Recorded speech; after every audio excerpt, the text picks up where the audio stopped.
Welcome back, Bushy. It's been a couple of weeks since we've been here. We've had some work commitments, been up and down the country, but what a week to be back. The Big Barrel Hawks blow out the Franklin Bulls in overtime and celebrating 50 years of Hawks basketball in the Nest this past weekend, and one of the best nights I've seen in the Nest, and also retired a very special jersey. And so that brings us on to our guest, number 32, Paulie Henare, ANBL champion 2011, three times NZ NBL champ, 99, 2000, 2006 up the Hawks, five times NZ NBL assist champion, three times NZ NBL champion as a coach, three times coach of the year, and 129 games for the Tall Blacks. Paulie Henare. And arguably the best point guard ever produced out of New Zealand. Maybe the only person that argues is Sparky Tickle, but he's not here. He's not a local boy from here, so we're going with Paulie Henare. We go with Paulie because he taught some of those boys. Yeah. Appreciate it. Good to be here. Now, let's start with just week in review. A couple of shout-outs. Obviously, this podcast is brought to us, episode 10, by the way, so double figures. That's a milestone. But brought to us by Sterling Sports Napier. So shout-out Sterling Sports Napier for your support. Ruben Tarangi, 200 games in the NZ NBL, 2012 to 2026. He's jacked up about 70 points against the Hawks this season in the two games we've played, and still dominating, Bushy. Without a doubt, Ruben Tarangi. I think when you were coaching Southland at the time, we had the finals here. Yeah. When I had a chance to interview him on the radio, and I told him, I said, man, I think you're the next big thing in New Zealand basketball. He was a young dude then. You should see his eyes was lit up. You know what I'm saying? I'm like, and you guys ended up winning that championship that year. Thought it was pretty cool. We got to see that here in Hawke's Bay as well. So good on Ruben. Longevity. And I think he's still got a lot more games left too, man. Yeah, and one of the things that I love, Paulie, is just our top Kiwis playing in this league over here, because that brings the money to the league and the credibility to the league.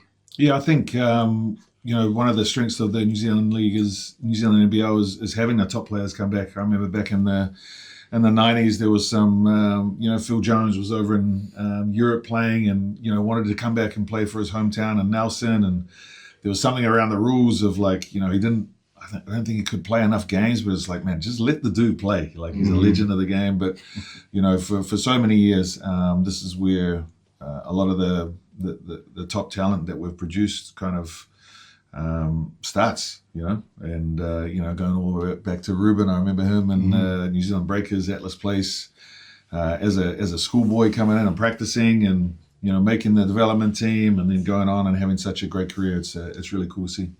Yeah, I reckon Max Darling as well, 100 games in the NZ NBL, and he's just doing Max Darling things, really benefiting from his time with the NZ Breakers.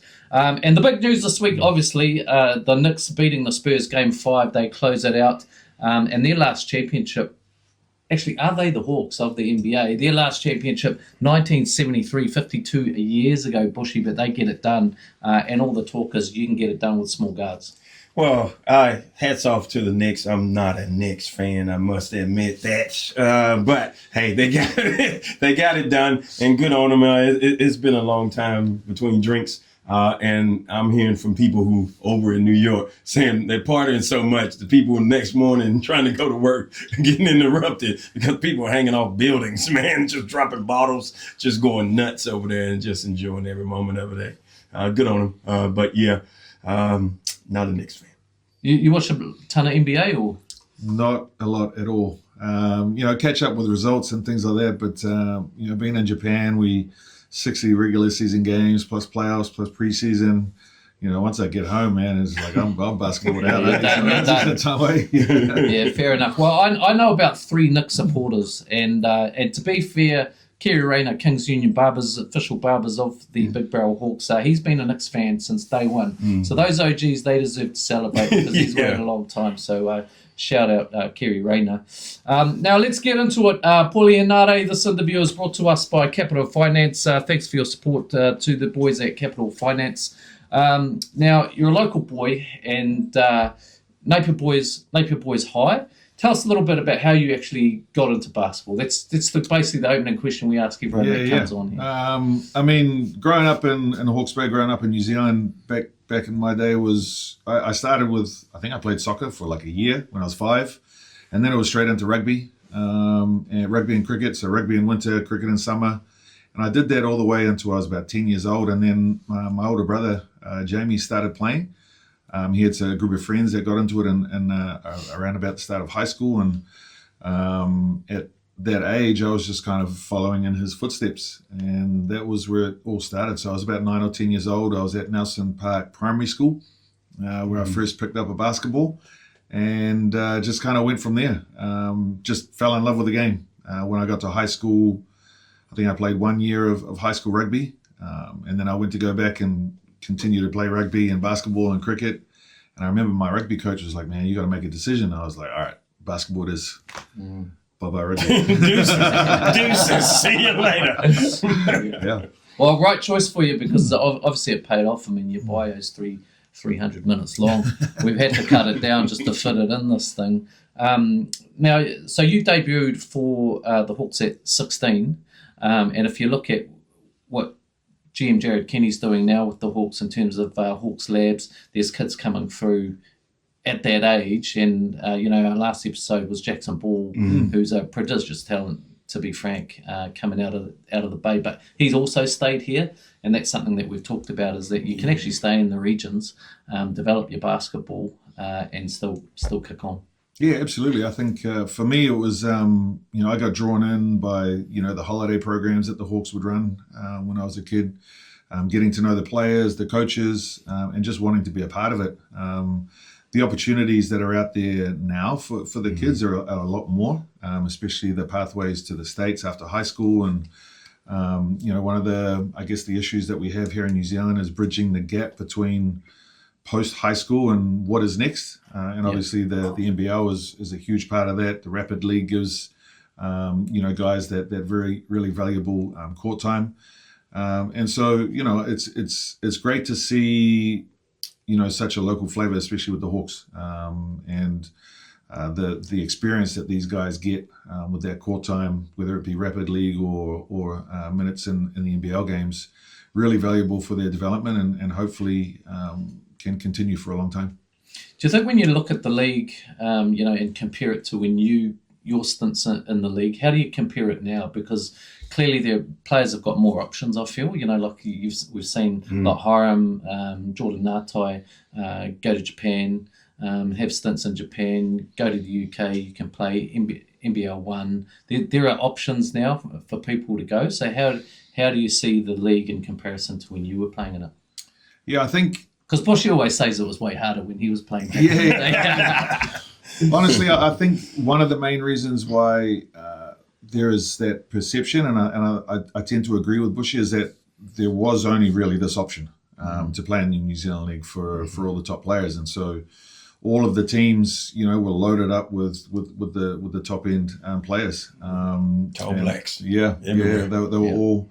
They were all playing in the NBL, and a lot of the guys would kind of stick to their home regions. There wasn't as much sort of playing out of state, so to speak. And so I think that's probably one of the main reasons. Like I mentioned Phil Jones before, like he would have stints where he'd play overseas, but then he would come back. But for the most part, all of us were playing here, and I think that really lifted the quality of talent here. Yeah, it's a real challenge, Bushy, for the leadership of the league. I think, you've seen the salary cap hasn't really moved for any significant amount for many years. And often by the time you've paid your imports, it's not a lot of money for those Kiwis to come through. So they need to do some work there, because it is a competitive market now with all these options out there. Well, I think they need to remove the salary cap altogether, to be honest, because we got paid more money than what they're getting now. And that to me is a travesty to the league, to be honest, for the players wise, because right now I don't think any player in any team could live off just this salary for the whole year. They would have to go do something else. Back in the day, I don't know about Paulie, but I'm sure he was getting a little chump change there going on, a little few dollars here and there. I could live off a whole season of basketball and do nothing, in the off season. Damn, I couldn't do that. Jeffrey must be getting paid. You know, hey, you know, with bonuses and everything else, didn't have to do that. That was my full-time gig, you know, and my kids were young at the time, so I made a stay-at-home dad. Well, you know, my ex at the time was going out, she would work, and I could stay at home with the kids because I'm in off season. So it worked out pretty good. Yeah, that's right. Now, Paulie, 2 times Olympian, Sydney 2000, Athens 2004, and your Olympian NZ Olympian numbers 795 is your number. We had Kirsten Daly Taylor on the pod a couple episodes ago, and What number is she? Can you remember? Can anyone remember? We must. I can't remember, but we talked about what an exclusive little group that is, because actually even now it's only, I think it's just under 1,700 New Zealanders have been an Olympian. So it's a real exclusive group. And I think for you, wasn't one of your first tournaments, it was either FIBA World Champs or one of your first major tournaments you went to? Was the Olympics. Was it Sydney. Olympics, right? Yeah. Okay, I think me and Kirk Penny first made the Tall Blacks, I want to say 99, maybe 98. 98, yeah. Something like that. We had a tournament in Taiwan that we played in, William Jones Cup. We had a couple of games at home, and then obviously build-up games. But yeah, first major tournament was Sydney Olympics. That's epic. That's unbelievable. And, you know, just, you talk about a select group of people in terms of total Olympians, but when you look at just basketball players that have been to the Olympics, obviously for the men, 2000 and 2004, just a really lucky and fortunate time to be playing the game at that time. You know, it's the qualifications around how you get into the Olympics changed after Athens. I think because of the success that New Zealand had. Obviously, we got into Australia because Aussie were hosts. So we had to qualify through FIBA Oceania, and that was pretty much a given. And then to get into Athens, back then, I think it was the top 5 teams from the previous World Cup would get automatic qualification.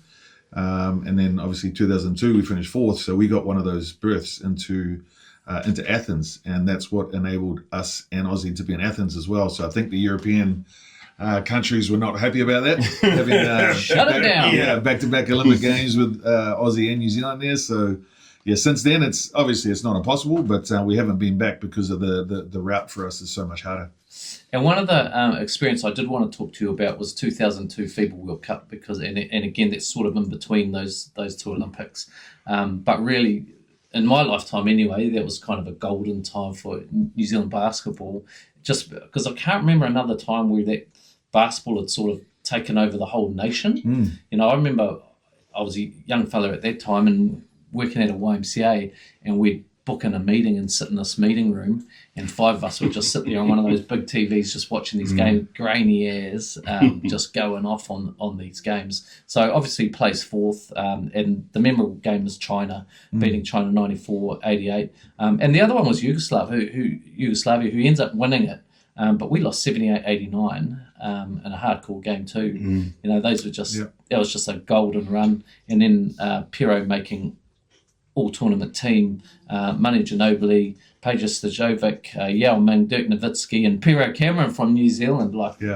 Unbelievable. Tell us about that experience. Yeah, that was, in terms of the, I guess the hype back home, we were, you know, it was before social media, you know, internet was just kind of a little thing. There was emails, but we were basically unaware of the hype that was happening back home. But every day in the tournament, it's a long time ago now, but I do remember our media manager would bring in emails. You know, I think there was like a Tall Blacks email set up where people could send well wishes. And, you know, day one of the tournament, there's, you know, a couple emails there, and they'd just put them on the table in one of our team rooms.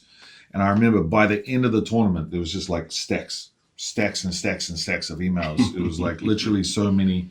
You know, we definitely made an effort to try and read as many as we could, but by the end of it, we started to realize, like, man, there's a lot of people sending these emails in. But in terms of the vision of people watching, we didn't see until we got back to New Zealand, and you know, the 6 o'clock news where they're going around schools having TVs on, the local pub having the TVs on and watching the games. It was, it wasn't until we got back we were like, oh wow, this was kind of a big deal. Yeah, it was huge. It was huge. And I haven't really seen it since that. I'm sort of waiting for that moment, for that to come back.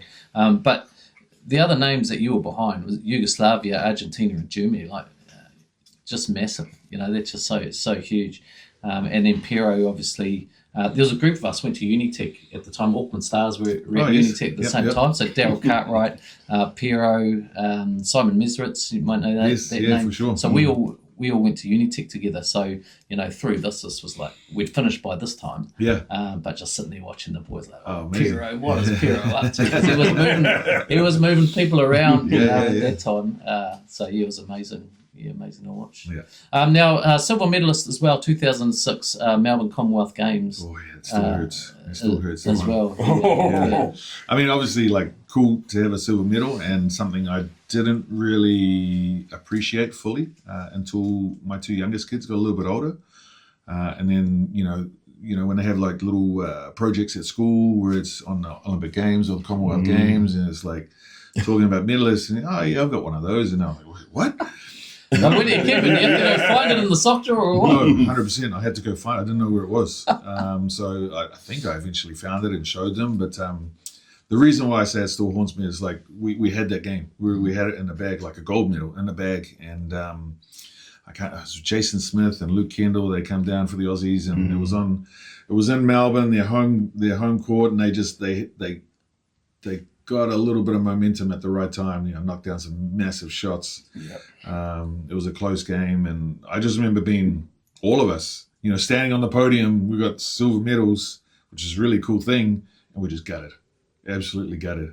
So I think, like I said, it wasn't until afterwards, in hindsight, you look back and be like, oh man, that's actually pretty cool.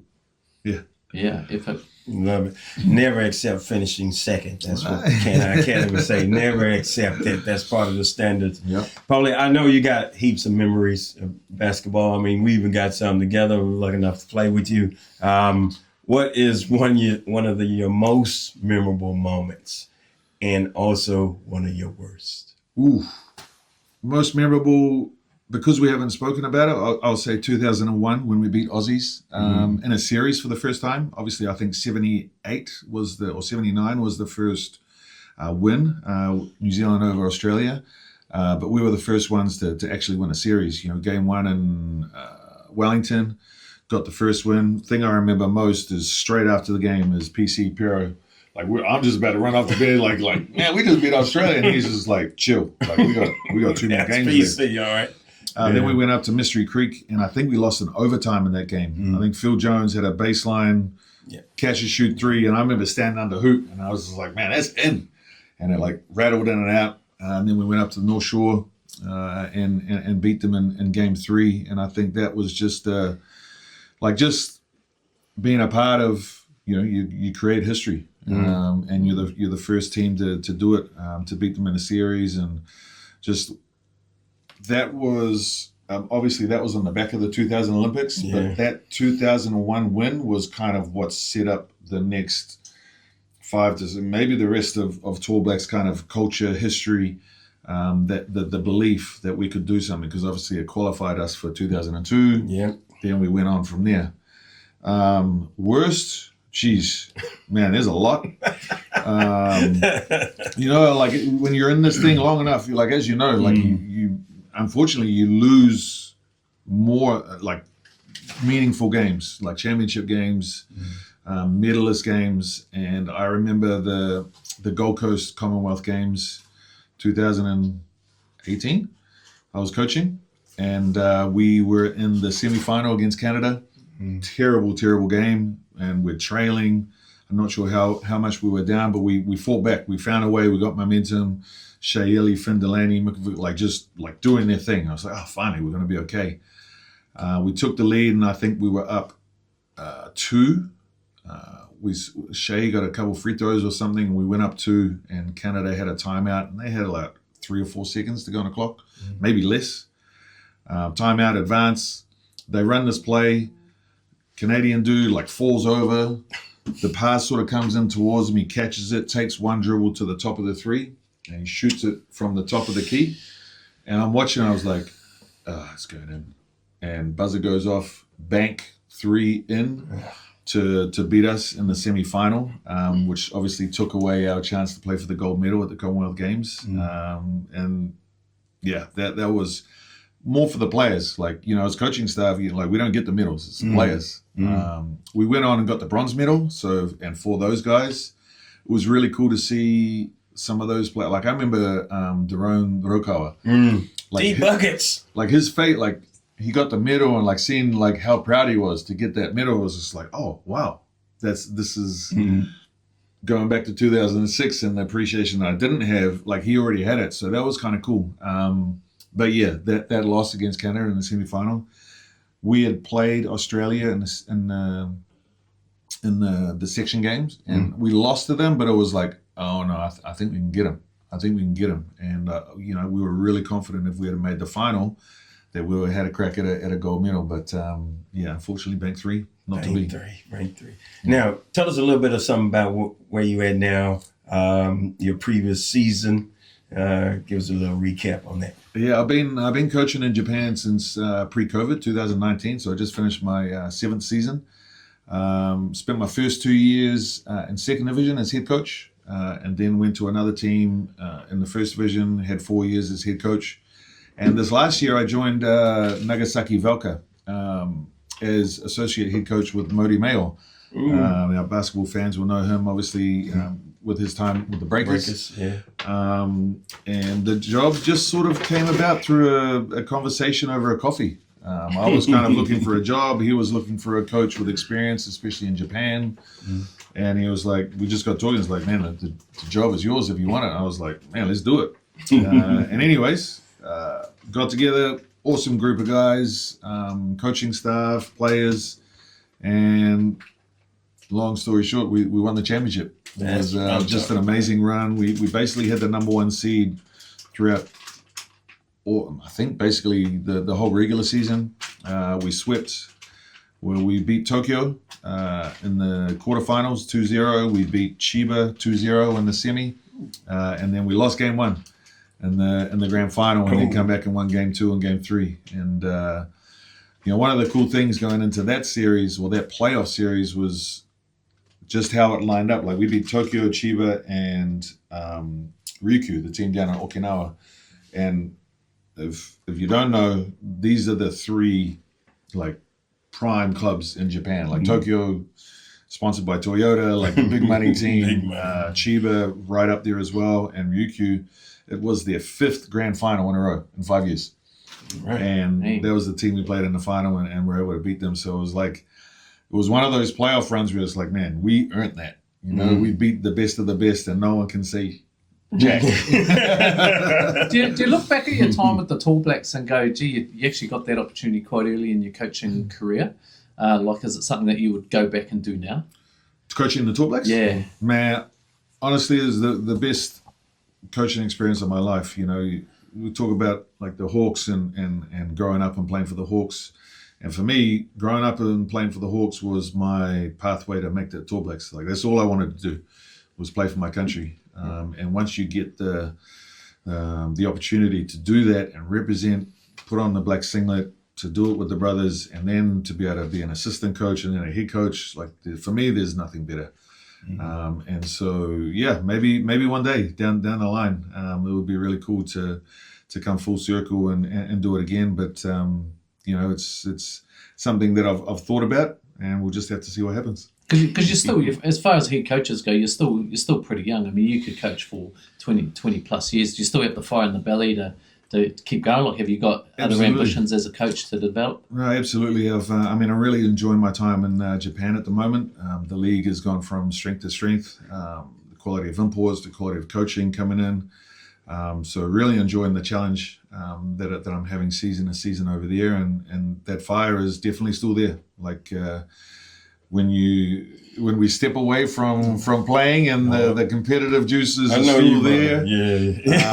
It's finding ways to be able to like quench that thirst, so to speak. And you know, coaching and obviously it's more of a mental side, and challenging your team and trying to prepare your players and your staff as best you can. Like I said, I've been coaching since 2011. I've lost more seasons than I've won, and so it's something that you're always trying to figure out. So this past weekend, obviously the Hawks Club retired your jersey number 32 up on the wall. It's not the first time you've had your jersey retired. Obviously the Breakers, 8 seasons with the Breakers, they retired your jersey as well. What did that mean to you for the club to do that? Yeah, it's right up there with one of my career highlights. Because you had the whole crowd, the whole mezzanine was packed out with the fandom, and that was cool because I know those are long connections from your childhood. Sort of seen you right through. Absolutely. That's got to be pretty special. I mean, even being on the court, before the game, with the 50-year celebration and seeing some of those faces there. Yeah. And it's one of those things that we speak about all the time. Honoring the past, the present, and the future, and we saw all of it in one night, and that was really cool to be a part of it. But the Hawks obviously huge part of not just my basketball but my life. Started sweeping the floors, sweeping the sweat up off the floors. In Centennial Hall there was this doorway right underneath one of the main baskets where the Hawks would warm up. And I would stand in that doorway to watch the games because I was working in the canteen with my mother. We were working for the Napier Basketball Association, raising money and stuff. So I just wanted to work there. No, I don't think I worked very well. I don't think I worked that much. But I just wanted to, I was right there on the baseline, seeing the contacts. I still have this vision of my boy, Piero Cameron, driving baseline and throwing one down with his left hand. I was like, man, look at this dude. I didn't really know who he was. He's just this truck. Getting up and seeing, just being that close to at that age and that stage of my life, my idols are out there playing. Yeah. And being that close was so cool. Yeah, that's cool, man.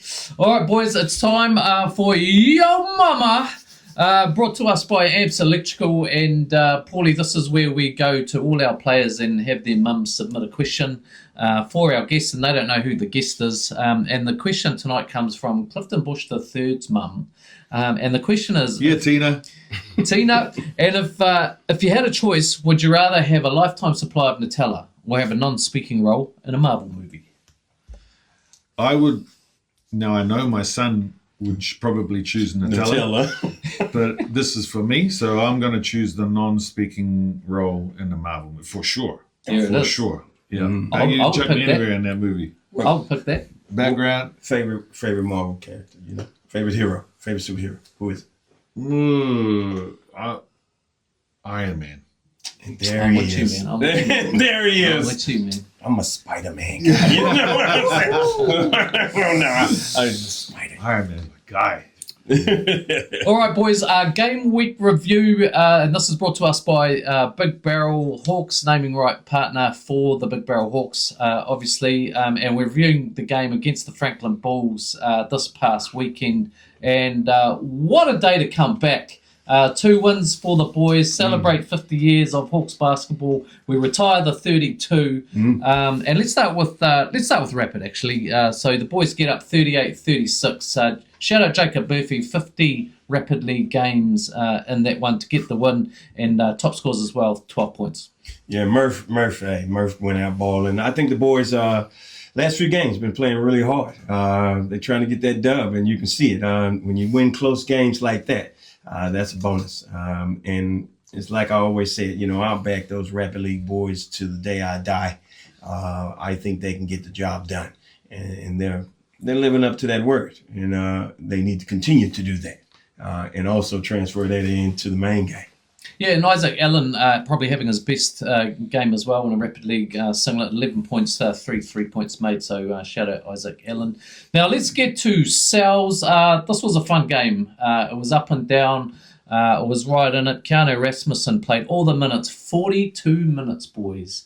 Absolutely gassed, gave it all. 25.6 rebounds and 15 assists. Now, without Jackson Ball as well, he's had to pick up that pure point guard spot, and always a question of how he's going to do that, because he's he's a 2 shooting guard, likes to get free and shoot. But some changes in the system too. I've liked how they've gone to Chase Jeter at the top of the key, and they run some offense through him, allows the guards to spread and find some windows. Yeah, the son of Rasmus, Keanu Rasmussen, man. I'm telling you, that boy, hey, he'll play 50 minutes if he could. Don't even look at those minutes. They don't mean nothing. He just want to play. He'll play. Hey, he's in shape enough. He can play all game. Back in our day, we used to do that. Hey, that's just a walk in the park. I don't know what they complain about now. Use this cup right here, pour a little concrete in it, drink it, and harden the F up. I'm absolutely astounded that he's only got a 1-year contract in the Aussie NBL, to be frank. And I think one thing that we've seen this year is him take on the responsibility of running the offense. He's done it a number of games now, and I think the last time we saw him, he was a bit more passive. He was waiting for someone else to do it, and he would still score. But this season, you've seen him sort of take that under his wing and really dominate. And I can't believe he's only got he's on a 1-year contract. Yeah, I think he's building for something else bigger after this year. After that year, I think he's building for it, and he knows he might get that opportunity to do so. Plus, I think he just want to win. He's a competitor. He's a true professional. Yep. Dan Greta doing Dan Greta things, 23.7 rebounds, 4 assists. Gave it all as well. And Alonzo Burden, probably his best game this year in a Hawke singlet for the season, 17 points, 4 from 9 from 3. Yeah, Zoe came out and set the tone, I thought, from the beginning of the game with him knocking down those shots. You know, he got everybody on that bench hyped when he started knocking them threes down because they know Zoe's a knockdown shooter. He might have slumped a couple games before, but yeah, he can shoot. He can shoot in his sleep. You know what I mean? So that made the tone for the whole game. And then you got Dan Greta. Come on, he's giving you 100%. If it's more than 100% he can give, he's going to give it. I don't call him DG, damn good Greta, for no reason. The boy just goes out and plays hard. He doesn't know any other way. He looked a bit gassed. A little bit in there. Coach served him out at the right times. I think he even called for a couple of sets because he knows he can get burned out too. You know, hey, just because you're a Energizer Bunny don't mean your batteries don't run out. Yeah, he's a pro's pro. Paulie, have you seen much of Hawks basketball this year? You obviously had that game. This year, no, it was my first one. First one to sit down and watch. Oh, you got to come to all of them now because we win. When you turn up the boys, yeah, you win. Yeah, they win. No, I mean, as soon as we finished that game, my son Nikos was like, man, Dad, I saw they got a game next Monday. Can we go to the game? I was like, yeah, we can go to the game. So I think, it'd be cool to come along and watch Southland. But, I mean, it was a great game. I mean, the atmosphere was really cool. I mean, obviously there was a celebration night. But good to see a great crowd. Yeah. And see the crowd get in behind the team. And I think the crowd really helped out the team. You know, obviously the boys were looking good, and then Franca made their run, got out in front again. But, that extra support, and the boys dug deep and made a couple of plays to get themselves back in the game. And, once they went into overtime, I was feeling pretty confident with Kalman Poto fouling out just before the end of regulation. I thought, no, we got this one. He had a good game. I think he got 20 points. Yeah, he did. He did get 20 points. He's come a long way this season. Just 18-wheeler Mack truck, man. Guard somebody. And they don't call charges in the league anymore. You know, back in the day, I'd have ran you over, Paulie. And everybody else on the court. Just getting to the hoop. They ain't calling too many charges. And big as he is, come on, man. Who's going to stand in front of that? Yeah, he can move some people around. Now, the boys have got a doubleheader this weekend. On Saturday, they're away at the Tuatara up in Auckland, North Shore Events Centre. And that was a fun game. I know Tuatara's at the top of the table and we're not. But the last game at home against Tuatara was a 2-possession game. Very close and unlucky to get that one. And then the boys have to travel home and they're back Monday night in the Nest against Southland Sharks, 6 p.m, 7 p.m. at Rodney Green Arenas. Now, boys, topic 4 is a Tall Blacks review, and we're doing this because you're here, Paulie, and we want to get your thoughts. This is brought to us by Total Energies, our naming rights partner for our Rapid League. And they've put out one of the strongest Tall Blacks teams I have seen in a few seasons now. Absolutely stacked to the rafters. They play 2 games in this FIBA window, Philippines on 3rd of July and Guam 6th of July. Any surprises for you boys in there? My one's probably Mojave King. Catching up. Yeah. I think my one's probably Mojave King because you haven't seen a lot of him. He hasn't been in the league, played against Taipans in the Aussie NBL. But for the rest, it is stacked to the rafters. Taylor Britt on fire at the moment. I'll take Mojave King in a heartbeat on any team, to be honest. I mean, first of all, he's got his dad's genes, okay, Leonard King, for that tenacity he plays with, but he might be a little bit more athletic than his dad. I'll say that. But to have somebody like that and that quality of a player, I'm going to take him any day, without a doubt. I don't care if I don't see him for 2 years. Bring him back for the Tall Blacks. If he's available, I say bring him in, So why not? I mean, good to see Ty Webster back in the mix. Been a while since we've seen him put on the black jersey. But just, a bunch of experience. Ruben, Shea, been there for a long, long time. Jordan Ngatai, Tohi Smith-Milner, been there for a long, long time. And then you've got some of the up-and-coming guys that I think are going to be wearing the black singlet for a long time. The Sams, Timmins, Wardenberg, and Meninga. Real quality there. So, they've got everything. They've got size, they've got shooting, and obviously they've got experience in the guards as well. So, looking forward to seeing them play. And Tane Murray, Bushy, he has played his way into this team this season, just dominating up and down the country. And Ty Webster, just back from injury, but had an awesome game and a loss the other night, so straight back into it. I don't think they'll have any problems with how he goes. Not at all. No, Ty's a baller. I mean, come on. He don't care what moment it is either. He's going to play. Who's the quarter in this team? It's got to be Jordan Ngatai, isn't it? He's got to be. It has to be. Jordan Ngatai for sure. He's got to be Jordan Ngatai, still doing it. Still doing it. Even though he's at the fight, we shout him out. Shout out to Sam Timmins, too, because his performance in the league this year got him on this team, I think. And he's been playing solid. Yeah. All right, boys. Moment of the week brought to us by Streetwise Coffee. Bushy, have you got a moment of the week? Yep, mine is the son of Rasmus, Keanu Rasmussen, dropping that 3 at the end of the game to seal the deal, put us up by 4, man. That boy's a baller. I knew it was going in. As soon as it left his hands, I was already standing up. So shout out to the son of Rasmus. Yeah, my moment of the week is just having everyone on court, like you said, Paulie. 50 years of Hawks basketball. You forget that there's all that history in behind what we're doing at the moment. So, shout out to the club for putting that together, and shout out to all the players coming back and providing that history. And like you said, it got the fans to turn out for sure. Now, do you have a moment of the week you want to share in for this? I think anything. Probably just the whole night, for me. For me personally, actually, was when my daughter joined in the haka. I saw that. My daughter Kaya, when JK called us up and to go out on the court, usually she's a pretty shy girl, and I thought she was just going to stay at the table. But she says, no, I'll come up. I was like, oh, cool. It's cool here being there by my side. She had that playing. Well, I got stitched up because JK said, Paulie's going to get up with his partner. And so I announced that. I didn't look over, and it was your daughter, so apologies for that. And he left the name off the team list Callum, as well. Bang, bang, bangs. He left off Callum. I said, Callum, free beers all night on that. But now seeing Kaya join in, and like once we started, my eyes locked onto hers, and I saw her tapping into the ancestors, bro, and it was just like, oh man, I just started crying straight away. I was like, I can't look at you. I'm gonna have to look somewhere else. But no, the whole night was awesome. But for sure, having Lisa, Kaya, Nikos there, a lot of friends, and some whānau there as well. Really cool night. Well, it's been a pleasure having you on the pod, man. One of the best to ever do it. Hometown boy as well. Now, the Big Barrel Hawks are away this Saturday against the Tuatara, but they're back on Monday. Big Barrel Hawks vs Southland Sharks, 6 p.m. Rapid League, 7 p.m. Sales NBL at Rodney Green Arenas. Get your tickets at hawks.flickit.co.nz. My man. Ciao, bro. Thanks again. Awesome. Appreciate it, brother.